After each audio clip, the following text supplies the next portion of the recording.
बिस्मिल्लाहिर्रहमानिर्रहीम। आज हम नून साकिन और तनवीन का इजहार के बारे में समझेंगे। नून साकिन और तनवीन का इजहार कैसे करते हैं और कब करते हैं। नून साकिन या तनवीन के बाद हरूफ हल्की में से कोई भी हर्फ आ जाए तो हमने वहाँ पर गुन्ना नहीं करना।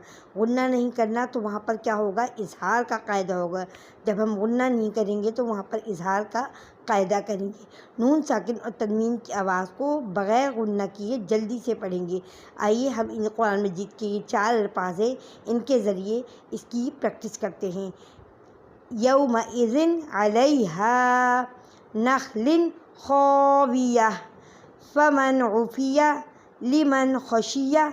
ये देख सकते हैं आप, जाल के नीचे 2 ज़ेर की तनवीन है और उसके बाद आइन हुरूफ हल्की में आता है। ये आ गया है तो हमने यहाँ पर गुन्ना नहीं किया। इसी तरह लाम के नीचे 2 ज़ेर की तनवीन है और साथ ही हुरूफ हल्की की खौ आ गया तो यहाँ पर इजहार का कायदा हो रहा है। इसी तरह यहाँ पर नून साकिन के बाद आइन आ गई है तो यहाँ पर इजहार का कायदा है, हमने बग़ैर गुन्ने के पढ़ा है। और इसी तरह नून साकिन के बाद खौ आ गई है तो यहाँ पर भी इजहार का कायदा है, हम इसको बग़ैर गुन्ने के अदायगी करेंगे।